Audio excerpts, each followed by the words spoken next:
Welcome to Pemmadi furnitures అండి. మన దగ్గర ఉన్న కాంబోస్ అన్ని సిరీస్ లో అయితే ప్లాన్ చేస్తున్నాం అండి. ఒక్కొక్క రోజు ఒక్కొక్క కాంబోతో మేము ముందుకైతే వస్తామండి.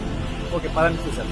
మన కాంబో సిరీస్ లో ఫస్ట్ కాంబోస్ వచ్చేసరికి టేక్ మంచాల కాంబోలు అండి. ఇవి పెళ్లిసారి కాంబోలు అండి. దీంట్లో ఫస్ట్ కాంబో వచ్చేసరికి 4-6 టేక్ మంచం, ఒక బీరువా, ఒక డ్రెస్సింగ్ టేబుల్, ఒక దివానా కట్ లేదంటే సోఫా, 2 కుర్చీలు, 2 పాండా స్టూళ్లు, 2 నేలపెట్ట సెట్, ఇవన్నీ కలిపి 29,000 మాత్రమే. సెకండ్ కాంబో వచ్చేసరికి 5-6 టేక్ మంచం, ఒక పరుపు, 2 పిల్లోస్, ఒక డ్రెస్సింగ్ టేబుల్, ఒక 6.5 పౌడర్ కోటింగ్ బీరువా, ఒక దివానా కట్ లేదంటే సోఫా, 2 కుర్చీలు, 2 పాండా స్టూళ్లు, ఒక నేలపెట్ట సెట్, ఇవన్నీ కలిపి కేవలం 37,000 మాత్రమే. థర్డ్ కాంబో వచ్చేసరికి 6-6 టేక్ మంచం, ఒక పరుపు, 2 పిల్లోస్, ఒక డ్రెస్సింగ్ టేబుల్, ఒక 6.5 పౌడర్ కోటింగ్ బీరువా, ఒక దివానా కట్ లేదంటే సోఫా, 2 కుర్చీలు, 2 పాండా స్టూళ్లు, 2 నేలపెట్ట సెట్, ఇవన్నీ కేవలం 39,999 రూపాయలు మాత్రమే. పర్చేస్ చేయాలంటే స్టోర్ కి విజిట్ చేయాల్సిన అవసరం లేదండి. మీరు ఆన్లైన్ లో ఆర్డర్ పెట్టుకుంటే మీకు హోమ్ డెలివరీ అయితే చేస్తాం. తక్కువ డెలివరీ చార్జెస్ తో మీ తక్కువ టైంలో మీ ఇంటి వద్దకు అయితే చేరుస్తాం.